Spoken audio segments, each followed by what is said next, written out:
தைரியமான ஆளா இருந்தா சீமான சொல்றேன், சொடக்கு போட்டு சொல்றேன். தைரியமான ஆளா இருந்தா சீமான சொல்றேன், சொடக்கு போட்டு சொல்றேன். சீமான் வெளியிடுங்க, நாங்க வெளியிடுறோம், பாத்துக்குவோம். வெளியிட சொல்லுங்க. அந்த அசிங்கத்தை நாங்க சந்திக்க தயாரா இருக்கோம். வெளியிட சொல்லுங்களேன் அவரை.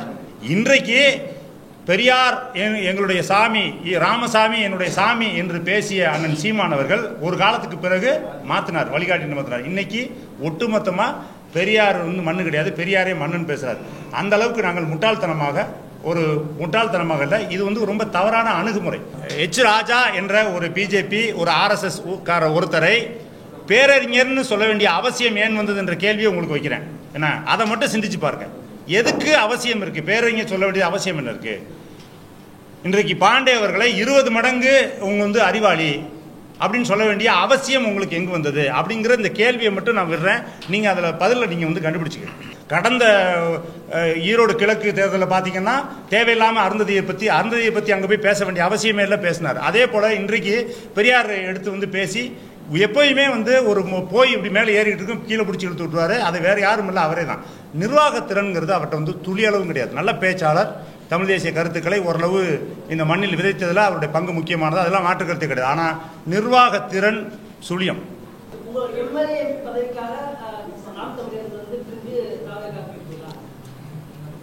இல்லை,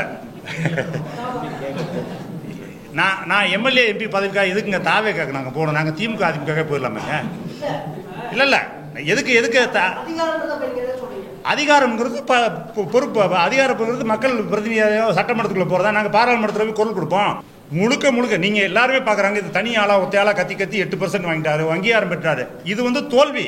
ஒற்றையாளா வந்து அவர் கத்தல. அதுக்கு பின்னாடி 1 லட்சம் பல லட்சம் தம்பிகளுடைய உழைப்பு இருக்கு, பொருளாதாரம் இருக்கு, சொந்த வாழ்க்கை இருக்கு. பொண்டாட்டியை பறி கொடுத்தவர் இருக்கான், பிள்ளை குட்டியில பறி கொடுத்தவர் இருக்கான். கட்சி காசை தூக்கிட்டு வந்து போராட்டத்துக்கு வந்துட்டு போகும்போது பொண்டாட்டிக்கு தற்கொலை பண்ணி செத்த எத்தனை தம்பிமார்கள் இருக்காங்க தெரியுமா? தான் அப்படிங்கிற அகங்காரம், தான் மட்டும்தான் இந்த வந்து அறிவாளி, தான் மட்டும்தான் என்னை தாட்டிலும் ஒருத்தன் வந்து இந்த மண்ணில் கிடையாது பேசுறதுக்கு அப்படிங்கிற ஒரு திமிரு அவருக்கு வந்து எப்பவுமே இருக்கு. இது வந்து ஒரு வெல்ல போற அரசியல் கட்சி தலைவனுக்கான தகுதியே கிடையாது. அப்படி இருந்தா வெல்ல முடியாது.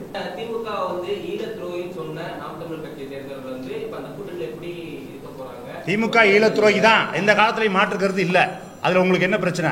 நாங்க இங்க இருங்க, நாங்க அதைத்தாங்க சொல்றேன். கூட்டணிங்கிறது வந்து கொள்கை ஷேரிங் கிடையாதுங்க, கொள்கை பங்கீடு கிடையாதுங்க. என் கொள்கை வேறங்க, உங்க கொள்கை வேறங்க.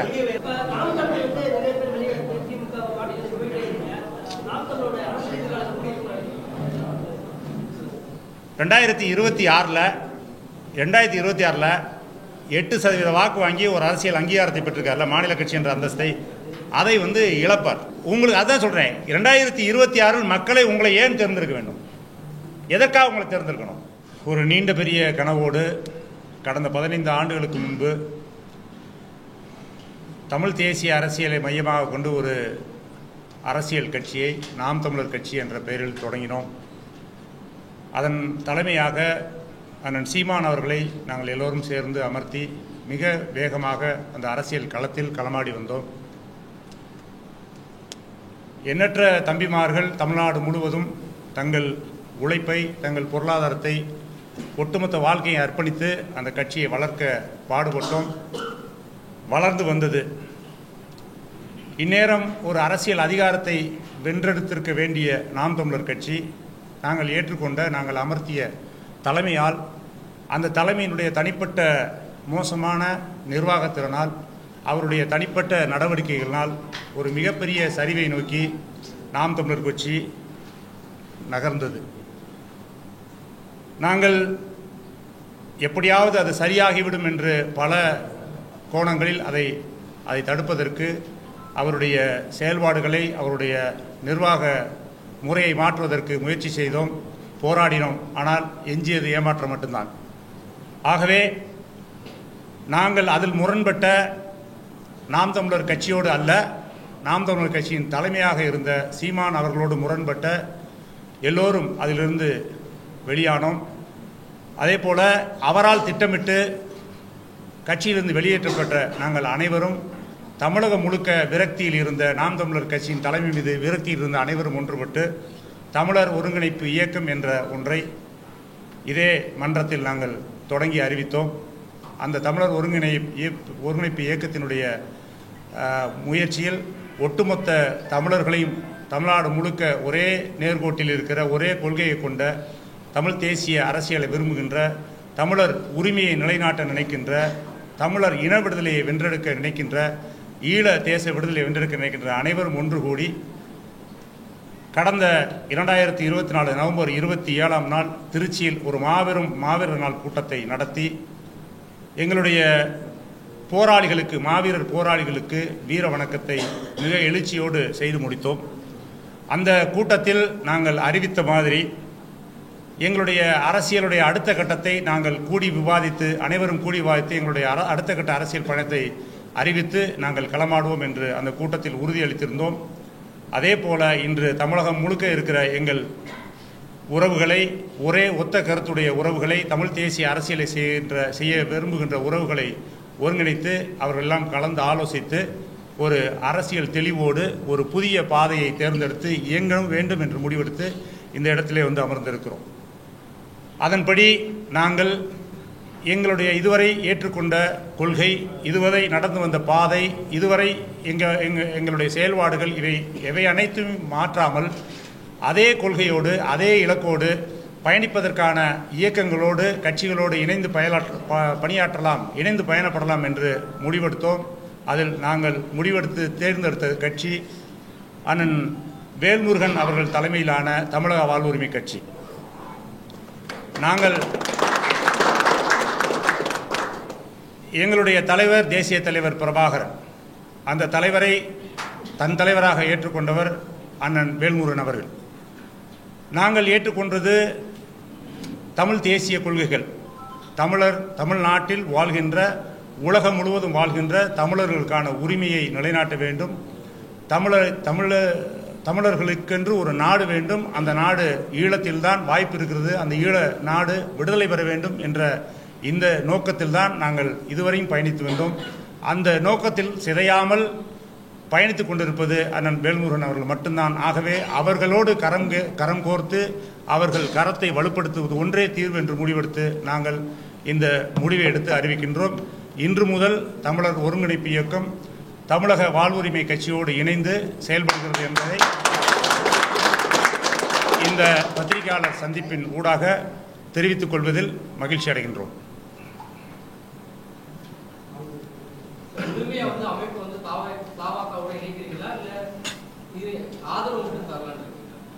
முழுமையாக இணைக்கிறோம், அரசியல் கட்சியாக இணைக்கிறோம்.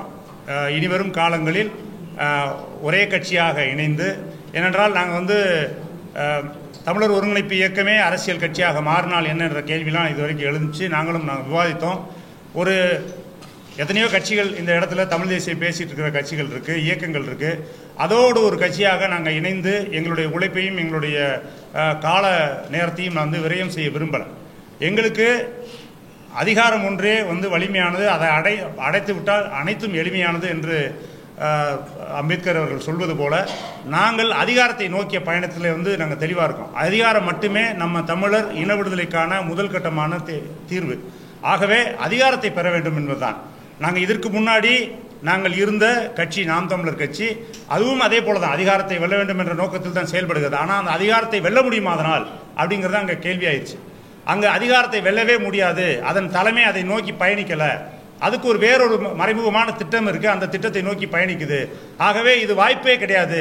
இனிமேல் குறைந்தபட்சமாக இப்போ எங்களுடைய தலைமையில், நாங்கள் இங்கே அமர்ந்திருக்கிற எங்களுடைய தலைமையில் நாங்கள் ஒரு கட்சியை கட்டி நாங்கள் ஒரு அதிகாரத்தை நோக்கி நாங்கள் வேலை செய்ய ஆரம்பித்தோம்னா அது சாத்தியமாகுமா என்பது ஒரு கேள்விக்குறி. ஏனென்றால் நாங்கள் ஒரு 15 ஆண்டு காலம் உழைப்பை கொட்டி இது பண்ணியிருக்கோம். நாங்கள் யாரும் ஒரு மிக பிரபலமான அரசியல்வாதியோ இல்லை சினிமா பின்புலமோ இல்லை ஒரு மிகப்பெரிய இதோ கிடையாது எங்களுக்கு.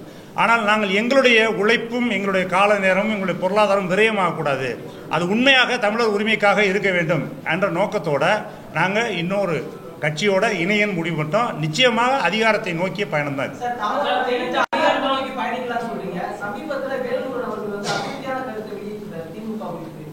மதிக்கிறதே இல்ல, எந்த ஒரு நிகழ்ச்சியும் முன்னிலைப்படுத்த மாட்டேங்கிறாங்க அப்படின்னு அதிருப்தியான ஆடியோ பத்திரிகை சந்திப்பிலே சொல்லியிருந்தாரு. அதை பார்த்து எப்படி உங்களுக்கு அதிகாரத்தை நோக்கி சேர்றதுக்கு தாவாக்கா சரியா இருக்குன்னு நினைக்கிறீங்க? இல்ல, அதாவது எங்களுக்கு வந்து இப்போ அண்ணன் வேல்முருகன் அவர் ஒரு தனித்து ஒரு ஒரு ஒரு கட்சியாக இயங்கி கொண்டிருந்த பொழுது அவர் ஒரு அதிகாரத்தை நோக்கி போகணுங்கிறதுக்காக வந்து திமுகவோட கூட்டணி வச்சுக்கிட்டார். இப்போ நாங்கள் இன்றைக்கு அவர் பலம் சேர்க்கறதுக்காக தான் வந்திருக்கோம். இனிமேல் நாங்கள் எப்படி நாங்கள் எல்லாரும் சேர்ந்து என்ன முடிவெடுக்க போகிறோங்கிறத நீங்கள் பொறுத்து இருந்தால் பார்க்கணும். இதுக்கு கூட்டணிங்கிறது ஒரு நிரந்தரமானது கிடையாது. கூட்டணிங்கிறது ஒரு எங்களை பொறுத்தளவுக்கு தமிழர் ஒருங்கிணைப்பு இயக்கத்தை பொறுத்தளவுக்கு வந்து நாங்கள் கூட்டணி எப்படி பார்க்குறோன்னா அது ஒரு வாக்கு உடன்பாடு, அவ்வளோதான். எனக்கு கிடைக்க வேண்டிய வாக்குகள் உனக்கு கிடைக்குது, உனக்கு கிடைக்க வேண்டிய வாக்குகள் எனக்கு கிடைக்குது, அவ்வளோதான். அதற்கான ஒரு இடப்பங்கீடு சீட் ஷேரிங் தானே ஒழிய அதில் வந்து கொள்கை உடன்பாடோ கோட்பாடு உடன்பாடோ கிடையாது. திமுக திராவிட கோட்பாடோடு நிற்குது, அவ்வளோதான். எந்த இடத்துலையும் அண்ணன் வேல்முருகன் அவர்கள் வந்து அந்த இடத்துல அதில் வந்து சமரசப்பட்டு உடன்பாடு வைத்துக் கொள்ளலை, கொள்கை ரீதியான உடன்பாடு இல்லை. இன்றைக்கும் தமிழ்நாட்டில் ஒரு எதிர்க்கட்சி செய்ய முடியாத வேலையை தமிழர் உரிமைக்காக சட்டமன்றத்திலிருந்து ஒற்றையாளாக குரல் கொடுத்துட்டு இருப்ப அண்ணன் வேல்முருகன் தான். அதில் நாங்கள் வந்து தெளிவாக இருக்கோம். அதனால நாங்கள் இணைகிறோம். நாங்கள் இணைந்த பிறகு நாங்கள் அடுத்த கட்டத்துக்கு எங்களுக்கு தனித்து நிற்க போகிறோமா இல்லை கூட்டணி வச்சு நாங்கள் வந்து தேர்தலை சந்திக்க போகிறோமாங்கிறது எங்களோட உயர்மட்ட குழு முடிவெடுக்கும். அதெல்லாம் நாங்கள் அண்ணன் வேல்முருகனை விட்டு தெளிவாக பேசியிருக்கோம். அந்த உயர்மட்ட குழு தேர்வு முடிவெடுத்து அதன் பிறகு வந்து கூட்டணிக்கு போகிறதா இல்லை எந்த கட்சியோடு கூட்டணிக்கு வர்றது அப்படிங்கிறதுல தெளிவாகும்.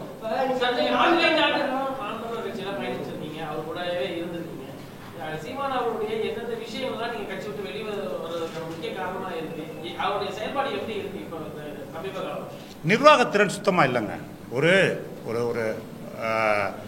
ஒரு அரசியல் கட்சி, அதாவது பெரும்பான்மை மக்களின் மனங்களை வென்று அவருடைய நம்பிக்கையை பெற்று அது பிறகு அதனுடைய வாக்கை பெற்று தான் ஒரு கட்சி அரசமைக்க முடியும். இங்கே இதுதான் வந்து இயல்பு நிலை. அந்த பெரும்பான்மை மக்களை கவரக்கூடிய எந்த நடவடிக்கையும் இவர் எடுத்ததில்லை. தேர்தல் காலங்களில் கரெக்டாக பார்த்தீங்கன்னா தேர்தல் வந்து 10 நாள் இருக்குன்னா 10 நாளைக்கு முன்னாடி என்னத்தையாவது பேசி தான் வந்து ஒரு விவாத பொருளாகணும். தமிழ்நாட்டில் தன்னை எல்லாரும் பேசிக்கிட்டே இருக்கணும். அது நெகட்டிவாக இருந்தாலும் பாசிட்டிவாக இருந்தாலும் என்னை பற்றி தான் பேசிகிட்டு இருக்கணும்னு அவருக்கு ஒரு மன நோய் அவருக்கு. அதனால என்ன பண்ணுறாரு, அவர் ஒவ்வொரு முறையும் பார்த்தீங்கன்னா அந்த தேர்தலில் வந்து நாம் தமிழர் முன்னோக்கி போகிற நாம் தமிழர் பின்னோக்கி இழுத்து விட்டுருவார். நீங்கள் அது எல்லா தேர்தலையும் சொல்லலாம். கடந்த ஈரோடு கிழக்கு தேர்தலில் பார்த்தீங்கன்னா தேவையில்லாமல் அருந்ததியை பற்றி அங்கே போய் பேச வேண்டிய அவசியமே இல்லை, பேசினார். அதே போல் இன்றைக்கு பெரியார் எடுத்து வந்து பேசி எப்போயுமே வந்து போய் இப்படி மேலே ஏறிக்கிட்டு இருக்கும், கீழே பிடிச்சி இழுத்து விட்டுருவாரு. அது வேறு யாரும் இல்லை, அவரே தான். நிர்வாகத்திறன்கிறது அவர்கிட்ட வந்து துளியளவும் கிடையாது. நல்ல பேச்சாளர், தமிழ் தேசிய கருத்துக்களை ஓரளவு இந்த மண்ணில் விதைத்ததில் அவருடைய பங்கு முக்கியமானது, அதெல்லாம் மாற்று கருத்து கிடையாது. ஆனால் நிர்வாகத்திறன் சுழியம். அதனால் அது போக மற்ற விஷயங்கள் இருக்குது, தனிப்பட்ட வாழ்க்கை முறை இருக்குது. நான் வந்து ஒரு தலைவன், ஒரு அறம், ஒரு வீரம், இதெல்லாம் வந்து பேர் போன ஒரு இனம்ங்க தமிழினம். எனக்கு தலைவனாக வர்றவன் எப்படி இருக்கணும்னு நான் யோசிச்சு பார்ப்பேன். நீங்கள் மேலை நாடுகளில், அமெரிக்கா போன்ற நாடுகளில் அவன் எப்படி வேணாலும் வாழ்வான். அவன் வந்து ஒரு கட்டுப்பாடற்ற வாழ்வான், ஒரு ஒழுக்கத்தின் கீழ் இருக்க மாட்டான். ஆனால் தன்னை ஆள வேண்டிய தலைவன் வந்து மிக ஒழுக்கமான, மிக நேர்மையான நிர்வாகத்திறன்களில் ஒருத்தவனாக இருப்பான். நீங்கள் பில் கிளின்டனை பற்றி உங்களுக்கு தெரியும். அவருடைய தனிப்பட்ட வாழ்க்கையில் ஒரு பெண்ணோடு இருந்தார் அப்படின்ற ஒரே காரணத்திற்காக மக்கள் தூக்கி எறிஞ்சான். ஆனால் அப்படிப்பட்ட அவனே அப்படி இருக்கும்போது நாங்கள் ஒரு அறம் சார்ந்த ஒரு வாழ்க்கை நெறிமுறையை பின்பற்றி வருகிற தமிழர்கள், நாங்கள் எங்களுடைய தலைவன் எப்படி இருக்கணும். நாங்கள் தேசிய தலைவர் பிரபாகரனை தலைவனாக ஏற்றுக்கொண்டவர்கள். எங்களுக்கு அடுத்த கட்டமாக தலைவனாக வர்றவனுக்கு ஒரு தகுதி தேவைப்படுது. அந்த தகுதி முற்றிலுமாக சீமான்ட்ட இல்லை. அதில் தான் எங்களுக்கும் அவருக்குமான கருத்து வேறுபாடு, சண்டையை ஒழிய வேற எந்த சண்டையும் கிடையாது.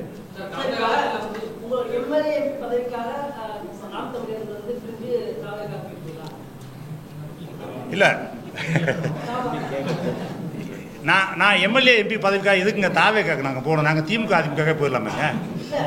இல்லை எதுக்கு அதிகாரம்ங்கிறது பொறுப்பு. அதிகாரம்ங்கிறது மக்கள் பிரதிநிதியாக சட்டமன்றத்துக்குள்ள போகிறதா. நாங்கள் பாராளுமன்றத்தில் போய் குரல் கொடுப்போம். இப்போ 20 ஆண்டு கழிச்சு 25 இல்லைங்க, நாம் தமிழர் வெல்லாதுங்க. அது வந்து கிடையாது. நாம் தமிழர் வெல்றதுக்கான வாய்ப்பே அவர்கிட்ட அங்கே இல்லை.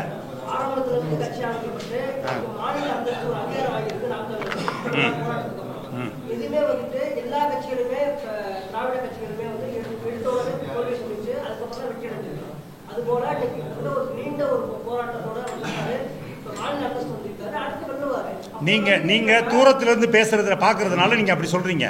தூரத்திலிருந்து நாம் தமிழரையும் சீமானையும் நீங்க பாக்குறீங்க, அதனால இந்த கருத்து சொல்றீங்க. நான் பக்கத்துல இருந்து பாக்குறேன். இந்நேரம் 20-25 விழுக்காடை தாண்டி வந்திருக்க வேண்டிய கட்சின்னு நான் சொல்றேன். இந்த 8 விழுக்காடுங்கிறதே ரொம்ப கீழான தோல்வின்னு நான் சொல்கிறேன். 8 விழுக்காடுங்கிறது நீங்கள் வெற்றியாக பார்க்குறீங்க, என்னுடைய பார்வையில் நான் தோல்வின்னு சொல்கிறேன்.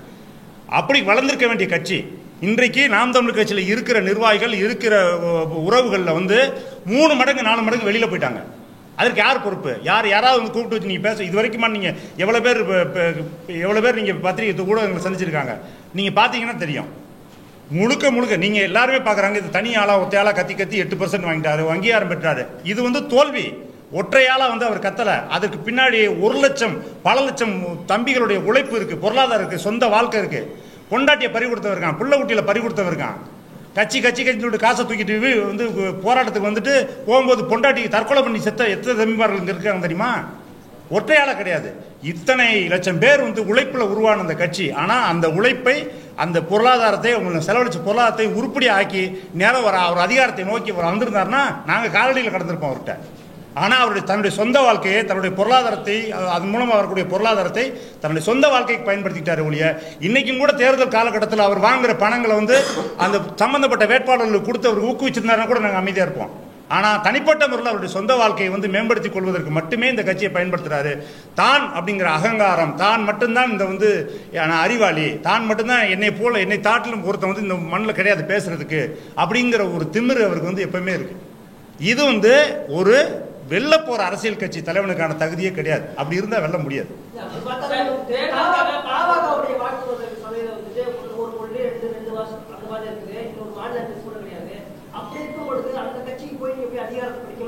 இதே 15 வருஷத்துக்கு முன்னாடி நாங்க ஒண்ணுமே இல்லாத கட்சி தாங்க நாம் தமிழர். ஜீரோல தான் ஆரம்பிச்சோம்.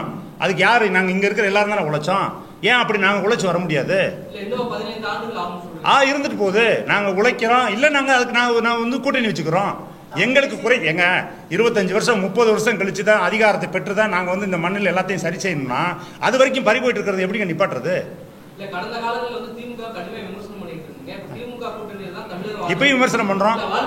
ஏன் அண்ணன்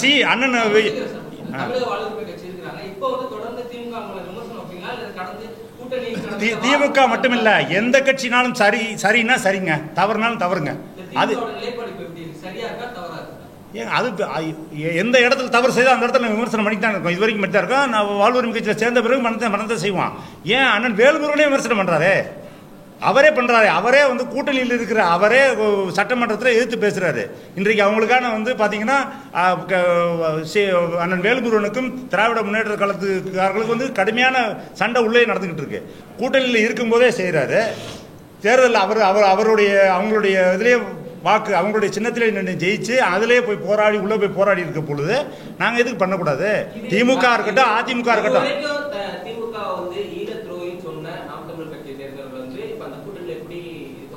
திமுக ஈழ துரோகி தான். எந்த காலத்திலையும் மாற்று கருத்து இல்ல.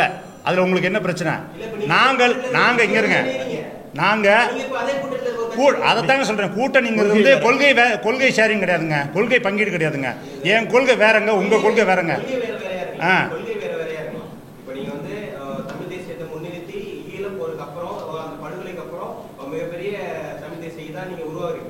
உருவாகும் போது தொடர்ந்து இந்த நாம் தமிழரோட எல்லா அரசியல் மேடைகளையுமே கருணாநிதி அவர்களா இருக்கட்டும், திமுக இருக்கட்டும், தொடர்ந்து ஈழத்துக்கு துரோகம் அளித்தவர்கள் சொன்னவங்களோட இருக்க கூட்டணியில இருக்க ஒரு கட்சியோட போய் இணைகிறது வந்து நெருடலா இல்லையா கேட்கிறேன். கூட்டணியில இருக்கிறவங்களோட கதை நான் முதல்ல சொல்றேன், நெருடலாம் கிடையாது. எங்களுக்கு இந்த வாய்ப்பு இங்க இருக்கு. நாம் தமிழருக்கும் தாவாக்காவுக்கும் உள்ள வித்தியாசம் தான். நாம் தமிழர் வந்து முழுக்க ஈழ அரசியலை முன்னிறுத்தி, தமிழ் தேசியத்தை முன்னிறுத்தி முழுக்க ஒரு இயக்கம் தொடங்கப்பட்ட இயக்கம். தாவாக்கா அப்படி கிடையாது.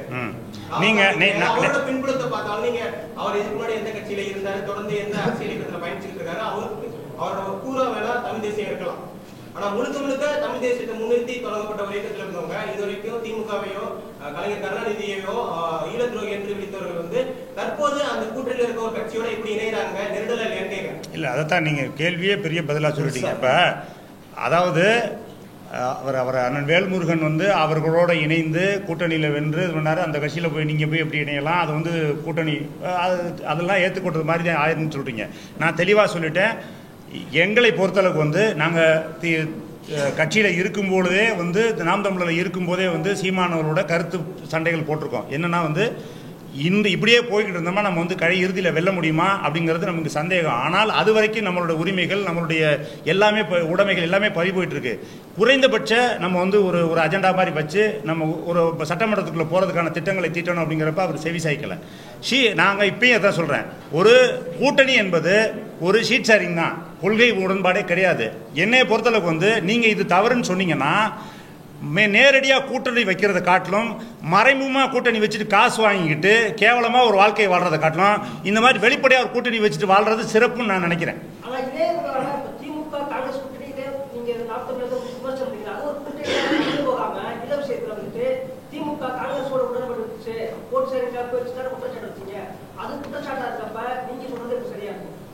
அதைத்தாங்க நாங்கள் சொல்கிறேன். நீங்கள் இப்போ எங்களுடைய நிலைப்பாடு இல்லை நாங்கள் வந்து இப்போ நாங்கள் இன்றைக்கி தான் வந்து பத்திரிகையாளர் மன்றத்தில் இதுக்கான விடைகள்லாம் கொடுத்துட்ருக்கோம். நீங்கள் வந்து சீமான் அவர்களோட நிற்கும் பொழுது சீமானுடைய கருத்தை தான் இதுவரைக்கும் கேட்டிருப்பீங்க. அது அவருடைய கருத்து. எங்களை கேட்டுட்டு அவர் வந்து இந்த கருத்துக்கள்லாம் பேசலை. ஆனால் உள்ளே இருந்தாலும் எங்களுடைய கருத்துங்கிறது வந்து குறை.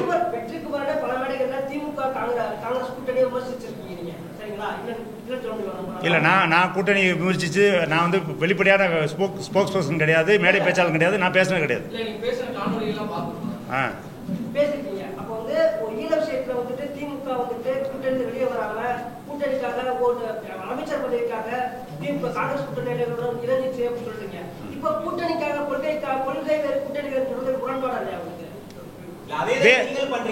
இல்லைங்க, நான் என்ன சொல்றேன், எங்களுக்கு நாங்கள் முதல் கட்டமாக நாங்கள் தனித்து ஒரு எந்த விதமான கூட்டணியும் இல்லாமல் யாரோட உடன்படிக்கை இல்லாமல் அரசியல் செய்ய வந்தவங்க தான். நாங்கள் ஒரு கட்டத்தில் எங்களுடைய அந்த அந்த அந்த அந்த அந்த போக்கில் எங்களுடைய அரசியல் அந்த செயல் திட்டத்தில் நாங்கள் பின்னடைவை சந்திக்கிறோம். எங்களுக்கான பின்னடைவை சந்திக்கிறதுக்கான காரணம் எங்களோட நாங்கள் தலைமையாக ஏற்றுக்கொண்ட சீமானவர்கள்.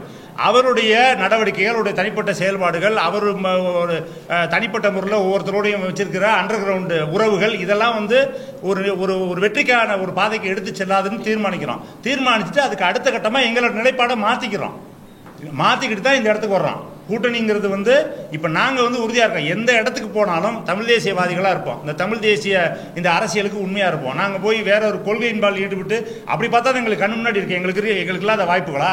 எல்லா கட்சியிலும் தான் கூப்பிட்டாங்க. திமுகலேருந்து கூப்பிட்டாங்க, அதிமுகலேருந்து கூப்பிட்டாங்க, இப்போ ஆரம்பிச்சிருக்கக்கூடிய விஜய் கட்சி அவர்களுடைய கட்சியிலேருந்து கூட கூப்பிட்டாங்க. அப்படி நான் போயிருந்துருக்கலாமே. எங்களுக்கு ஏன் நாங்கள் வந்து வேல்முருகனை தேடி போகிறோம்?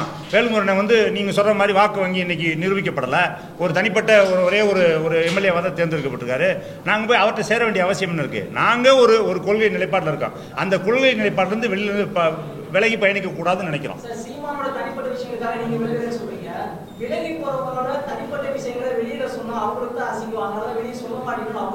இல்ல வெளியிட சொல்லுங்களேன், அந்த அசிங்கத்தை நாங்க சந்திக்க தயாரா இருக்கோம்.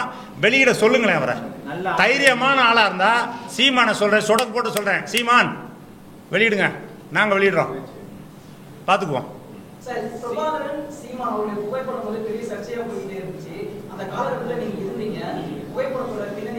இல்லை நான் எனக்கு தெரிஞ்சு அது உண்மை, நான் நம்புகிறேன், அவ்வளோதான். மற்றபடி அது நான் நம்புகிறேன்.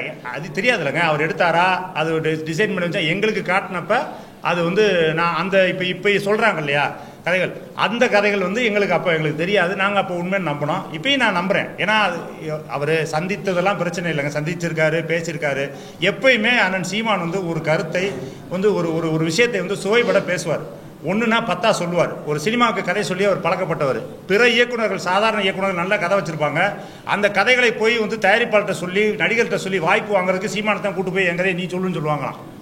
அவரே சொல்லியிருக்காரு. ஏன் முருகதாஸ், இயக்குனர் முருகதாஸுக்கே கதையை வந்து சீமான் போய் சொல்லியிருக்காரு. அப்படி சொல்லி வாய்ப்புகள் வாங்கியிருக்காரு. சுவாரஸ்யமாக, சுவைப்பட, நயம்பட அதை விலைக்கு சொல்கிறது இருக்குல்ல, அதை வந்து சினிமா எப்படி எடுக்கிறாங்களோ அதை காட்டிலும் பல மடங்கு சொல்லுவார்னு அவர் அதுதான் அதை நம்பி தானே நாங்களும் வந்தோம்.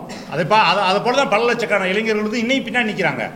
அது தூரத்துலேருந்து இன்னைக்கு வந்து எங்களெல்லாம் வந்து துரோகிகள், வெளியே போயிட்டாங்க, வந்து சீமானுக்கு துரோகம் பண்ணிட்டாங்க, தத்துவத்துக்கு துரோகம் பண்ணிட்டாங்கன்னு இன்னைக்கு நிறையா தம்பிமார்கள், என் உயிர் தம்பிமார்கள் எல்லாம் பின்னாடி இருந்து கமெண்ட் போடுறாங்க, பதிவு போடுறாங்க, என்னவோ போடுறாங்க. ஆனால் அவங்களுக்கு தெரியாது சீமான் எப்படிப்பட்ட ஆள் என்பது தெரியாது. போக போக அவங்களுக்கு தெரியும். இன்றைய கூட்டணிக்கு இங்கே இருக்கிற கூட்டத்தில், இன்னைக்கு தமிழ்நாடு முழுக்க இருக்கிற அதிருப்தியாளர்கள் கூட்டத்தில் இப்போ நாம் தமிழரில் இருப்பதை காட்டிலும் பல மடங்கு வந்து சேருவாங்க. ஏன்னா அந்த அந்த அந்த வாய்ப்பை அவரே உருவாக்கி கொடுப்பார், சீமானே உருவாக்கி கொடுப்பார். அதிருப்தியாளர்கள் தமிழ் தேசியத்தை விரும்புகிற நாம் தமிழர் கட்சியிலிருந்து விலகி அதிருப்தியாளர்கள் வந்து பெரியாரை எதிர்நிலைப்பாட்டில் தான் பார்க்குறீங்க? இல்லை, நாங்கள் ஆரம்பத்திலேருந்து பெரியாரை எதிர்நிலைப்பாட்டிலேருந்து பார்க்கல. பெரியாரிடம் ஏற்றுக்கொள்ள வேண்டிய கொள்கைகளும் இருக்குது, நிராகரிக்க வேண்டிய கொள்கைகளும் இருக்குது. அது எல்லா தலைவர்கிட்டையும் இருக்குங்க, பெரியார்கிட்ட மட்டும் இல்லைங்க. பெரியாரிடம் நாங்கள் கட்சி தொடங்கும் போது என்ன நிலைப்பாட்டில் இருந்தோமோ அதே நிலைப்பாட்டில் தான் இன்றைக்கி இருக்கோம். பெரியாரை எங்கள் வழிகாட்டியாக ஏற்றுக்கொள்கிறோம். அதே நேரத்துக்கு இந்த எங்களுடைய இனத்திற்கு எதிரான அவர் சொல்லியிருந்த கருத்துக்கள் நாங்கள் விட்டு தள்ளிட்டு போயிட்டே இருக்கோம். அவ்வளோதான் எங்களோட நிலைப்பாடு தான். இன்றைக்கு பெரியார் எங்களுடைய சாமி, ராமசாமி என்னுடைய சாமி என்று பேசிய அண்ணன் சீமான் அவர்கள் ஒரு காலத்துக்கு பிறகு மாற்றினார், வழிகாட்டி மாற்றினார். இன்னைக்கு ஒட்டுமொத்தமாக பெரியார் வந்து மண்ணு கிடையாது, பெரியாரே மண்ணுன்னு பேசுகிறார். அந்த அளவுக்கு நாங்கள் முட்டாள்தனமாக இல்லை, இது வந்து ரொம்ப தவறான அணுகுமுறை. ஒரு ஒரு ஒரு ஒரு இந்த சமூகத்திற்காக நின்ற ஒருத்தர், அவருடைய கருத்தில் முரண் இருக்கலாம், முரண் இல்லாமல் இருக்கலாம், நின்ற ஒருத்தரை இழிவுபடுத்துவது. நேற்று சாயந்தரம் கூட்டம் போட்டு பேசினார் பெரியார். நேற்று சாயந்தரம் சைதாப்பேட்டையில் கூட்டம் போட்டு பேசினார். இன்னைக்கு காலையில் நீங்கள் வந்து இவ்வளோ பெரிய ஒரு எதிர்ப்பு மனம் இது எடுக்கிறதுக்கு ஏதோ ஒரு காலத்தில் பேசிட்டு போயிட்டார். அந்த கால சூழலுக்கு அந்த அரசியல் அவருக்கு தேவைப்பட்டிருக்கு, பேசினார். இன்றைய காலகட்டத்தில் எது தேவையை எடுத்துகிட்டு போகணும். எவ்வளவோ அரசியல் தலைவர்கள் இருக்காங்க, எவ்வளவோ காந்தியடிகள் இருக்காங்க, நேதாஜி சுபாஷ் சந்திர போஸ் இருக்காரு. எல்லாத்தையும் நம்ம அப்படியே உள்வாங்கிக்கிறோம். யார கலைஞர் அவர்களே ஆகட்டும், ராஜீவ்காந்தி அவர்களே ஆகட்டும், ஜெயலலிதா அவர்கள் இறந்த பின்பு இல்லத்தின் அடிப்படையில் ஆமாங்க, ஆமாம் அதை தான் சொல்கிறேன். நாங்கள்லாம் விமர்சனம் பண்ணவே இல்லைங்க. நாங்கள் வந்து அவங்களுக்கு பின்னாடி நீங்கள் பின்புலமாக இருந்ததுனால எங்களை சேர்த்து சொல்கிறீங்க நீங்கள். நாங்கள் வந்து அவருடைய கருத்துக்களுக்கு எல்லாத்துக்குமே நாங்கள் உடன்பாட்டாளர்கள் கிடையாது. நாங்கள் எல்லாம் செயல்பாட்டாளர்கள், பின்னாடி இருந்து செயல்படுத்தினார்கள். அதெல்லாம் நிறைய போராட்டங்கள் வந்து அவர்கிட்ட நடந்துச்சுங்க. எங்களுக்கு அவருக்கு கருத்து முரண்பாடு உள்ளுக்குள்ள நடக்கும். எங்களுக்கு வேறு வழி இல்லைங்க. அன்னைக்கு சீமானை விட்டால் வேறு வழி இல்லை என்ற நிலை இருந்தது. ஒரு காலத்தில் இது எப்படியாவது திருந்துவார் மாறிடுவார் அப்படிங்கிற ஒரு மனநிலையில் ரொம்ப காலம் நீண்டு வந்தான். கடைசியில் ஏமாற்றம் தான் வெஞ்சிச்சு. ஒரு கட்டத்துக்கு மேலே நம்மளால் இங்கே தாக்கு பிடிக்க முடியாது, இனிமேலும் காலத்தை வீணடிக்க முடியாது. இனிமேலும் இந்த நம்பி இப்போ அவர் ஒரு மேடையில் பேசி ஒருத்தர் வராரு, இந்த கட்சியில் இணைறாரு, அவர் வந்து தன்னுடைய வாழ்க்கை இழக்கிறாரு அப்படிங்கிறத காட்டணும். அந்த வந்தவர் வந்து இந்த கட்சியில் நீண்ட நாள் இங்கே தக்க வைக்கப்படுறது யாருன்னா எங்கள் மாதிரி ஆட்கள்னால தான். ஒரு சீமான் வந்து ஒரு மேடையில் பேசுகிறாரு, ஏதோ ஒரு கிராமத்துலேருந்து ஒருத்தன் வந்து ஈர்க்கப்பட்டு வர்றான், அவனை நாங்கள் தக்க வைக்கிறது யாருன்னா அங்கே தொகுதி செயலாளர் இருக்குது, அங்கே மாவட்ட செயலாளர் இருக்குது, அங்கே மண்டல செயலாளர் இருக்கிற ஒருத்தன் தான் அவனுடைய உறவாகவும் நல்லது கிட்டத்துக்கு கலந்துக்கிட்டு அவன் போய் வந்து பொருளாதாரத்தை செலவழித்து அவன் கூட இருக்கான். அவன் தக்க வைக்கிறது யாருன்னு பார்த்தீங்கன்னா நாங்கள் தான் தக்க வைக்கிறோம். அப்படிப்பட்ட ஆட்கள் வந்து, அப்படிப்பட்ட நபர்கள் வந்து இங்கே வந்து தங்களுடைய வாழ்க்கையை தொலைச்சிடக்கூடாது அப்படிங்கிற நோக்கத்தில் தான் நாங்கள் வெளியே வந்து இந்த வேலை செஞ்சுட்டு இருக்கோம்.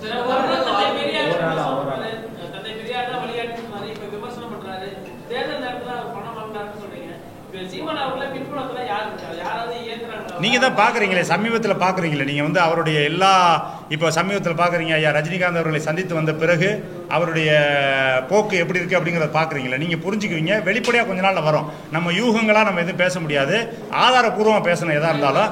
ஆனால் அவருடைய செயல்பாடுகளை வச்சு சொல்லுங்க. நீங்க ஒரு ராஜா என்ற ஒரு பிஜேபி ஒரு RSS கார ஒருத்தரை பேரறிஞர்னு சொல்ல வேண்டிய அவசியம் ஏன் வந்தது என்ற கேள்வியை உங்களுக்கு வைக்கிறேன். என்ன, அதை மட்டும் சிந்திச்சு பாருங்க. எதுக்கு அவசியம் இருக்கு? பேரறிஞர் சொல்ல வேண்டிய அவசியம் என்ன இருக்கு? இன்றைக்கு பாண்டே அவர்களை 20 மடங்கு உங்க வந்து அறிவாளி அப்படின்னு சொல்ல வேண்டிய அவசியம் உங்களுக்கு எங்க வந்தது அப்படிங்கிற இந்த கேள்வியை மட்டும் நான் விடுறேன். நீங்க அதுல பதில நீங்க வந்து கண்டுபிடிச்சுக்கணும். கடந்த காலத்துல 2 மாத காலமா வந்து வேல்முருகன் அவர் வந்து நான் என்னுடைய தலைமையிலோ இல்ல வந்து திருமாவளவன் அவர் தலைமையில சீமான் அவர் தலைமையில ஒரு வேலையை நான் செய்வேன்னு சொல்லி பல நேர்காணல்கள் வந்து சொல்லிக்கிட்டு இருக்காரு. ஒருவேளை எதிர்காலத்துல அப்படி ஒரு கூட்டணி, அதாவது ராமதாஸ் அவர்கள், திருமாவளவன் அவர்கள், சீமான் அவர்கள், வேல்முருகன் இணைந்து ஒரு கூட்டணி அமைச்சா உங்களுடைய பயணம் எப்படி இருக்கு? சீமான் திருந்திட்டா நல்லதாங்க நாங்க நினைக்கிறோம். இப்ப இவ்வளவு அதைத்தாங்க அப்படி வாய்ப்பு இல்லைங்கிறது தான் சொல்ல வர்றேன். சீமான் திருந்துறதுக்கு வாய்ப்பு இல்லை. இப்படி வேல்முருகனுடைய ஆசையும் வந்து அது பேராசைன்னு நான் சொல்றேன்.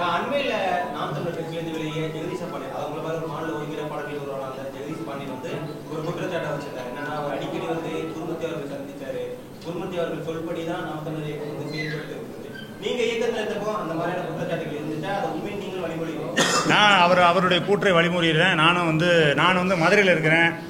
திரு ஜெகதீச பாண்டியன், தம்பி புகழேந்தி உள்ளிட்டவர் வந்து சென்னையில் கூடவே இருந்தவங்க, எல்லா சந்திப்புகளுக்கும் உடன் இருந்தவங்க. அதனால் நான் அதை சொல்கிறத காட்டில் அவங்க சொன்னால் தான் நல்லாயிருக்கும். கூடிய விரைவில் இருக்கிறதுக்கு வாய்ப்பு இருக்கு. கூடிய விரைவில் திரு ஜெகதீச பாண்டியன் வந்து உங்களை சந்திப்பார், ஊடகவியலாளர் சந்திப்பார். சந்திக்கும் போது கேளுங்க, அதை உறுதிப்படுத்துவார்.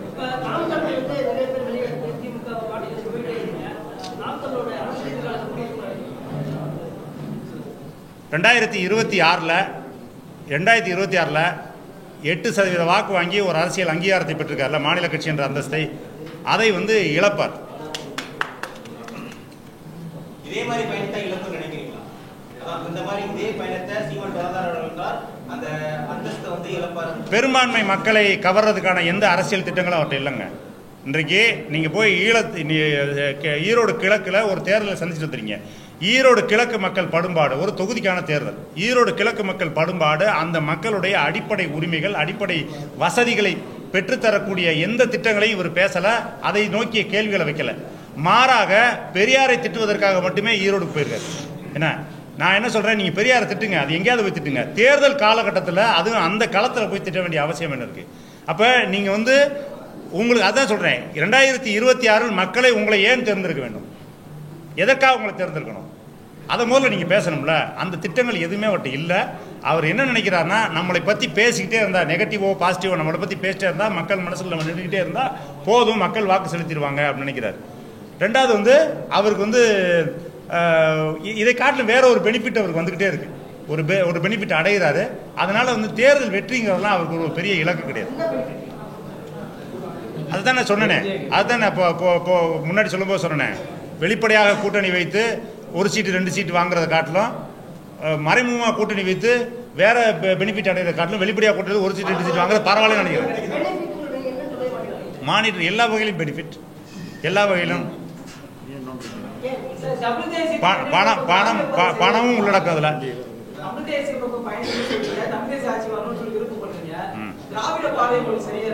திராவிட பாதை எங்கள் பாதை கிடையாதுங்க. திராவிட பாதை எங்கள் பாதையே கிடையாது. தமிழ் தேசிய பாதை தான். நாங்கள் இங்கே வருங்க, எங்களுடைய கொள்கை வரவு, எங்களுடைய கோட்பாடு, எங்களுடைய சித்தாந்தம், எங்களுடைய நடவடிக்கைகள். நீங்கள் திராவிடத்தை ஆதரித்து பேசினாவோ இல்லை ஆதரித்து செயல்பட்டாவோ நீங்கள் அதை பற்றி கேள்வி கேட்கலாம். நாங்கள் முழுக்க தமிழ் தேசிய கட்சி தான். திராவிட என்னைக்கு உங்களுக்கு சொன்னாரா திராவிட பாத்துன்னு? அவர் கிடையாது. எது திராவிடத்தை, தமிழ் தேசியம் என்பது திராவிடத்தை எதிர்ப்பு தான் தமிழ் தேசியம் சொல்றீங்களா நீங்க? அது கிடையாது. ஏங்க தமிழ் திராவிடத்தை எதிர்ப்பு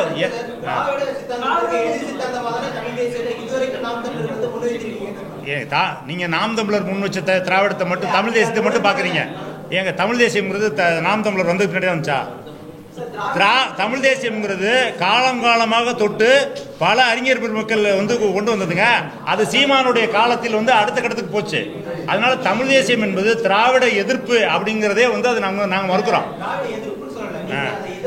திராவிடம் இல்லை, எல்லா கொள்கைகளுக்கும் எதிர்ப்பானதான் வந்து தமிழ் தேசியம். ஆரிய கொள்கைகளுக்கு, திராவிட கொள்கைகளுக்கு, தமிழ் தேசிய கொள்கைகளை வீழ்த்தணும், தமிழர்களை வீழ்த்தணும், தமிழர்களை வந்து இங்கே 2ஆம் நிலை குடிமக்களா வந்து ஆக்கணும்னு நினைக்கிற எல்லா அரசியலுக்கும் எதிரானதான் தமிழ் தேசிய அரசியல்.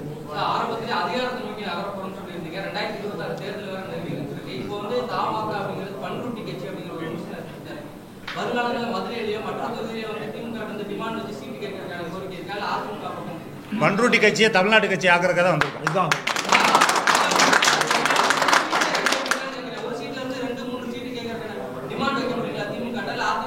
இல்லை, அது தேர்தல் நேரத்தில் பாருங்க. நாங்கள் தனியாக நிற்கிறோமா இல்லை கூட்டணியில் வந்து கூட்டணி வச்சு நிற்க போகிறோமாங்கிற தேர்தல் நேரத்தில் சொல்லுவோம். அது நாங்கள் வந்து ஜனநாயகபூர்வமாக அந்த முடிவு எடுக்கணும்னு நினைக்கிறோம். நீங்கள் இன்றைக்கு ஏற்கனவே வாழ்வுரிமை கட்சியில் இருக்கக்கூடிய நண்பர்கள், உறவுகள் இருக்காங்க. அதே போல் இன்றைக்கு இணைய போகிற உறவுகள், ஏற்கனவே வந்து அங்கங்கே இணைஞ்சிருக்க எல்லா உறவுகளும் சேர்ந்து நாங்கள் ஒரு உயர்மட்ட குழு கூடி, இல்லை பொறுப்பை நோக்கி எங்களுக்கு பயணம் கிடையாது. ஒட்டுமொத்த பொறுப்பே எங்களுக்கு வந்து ஒரு அதிகாரத்தை பெறணுங்கிறது தான். இந்த தமிழர் உரிமைக்கான அதிகாரத்தை பெறணுங்கிறதுக்காக அதுக்காக செயல்பட்டு இருக்கோம். இதில் எந்த பொறுப்பு வந்தாலும் நாங்கள் செயல்படுவோம்.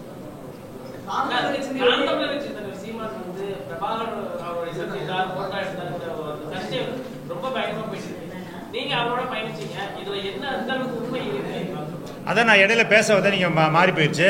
எப்பயுமே ஒரு விஷயத்தை வந்து ஒரு நயம்பட, ஒரு சுவைப்பட பேசுவார், 1க்கு 10 பேசுவார். அப்படியே அவர் போனது சந்திச்சதெல்லாம் உண்மைதான். ஆனால் அவர் பேசினது கொஞ்சம் பல மடங்கு வந்து கூடுதலாக பேசிட்டாரு.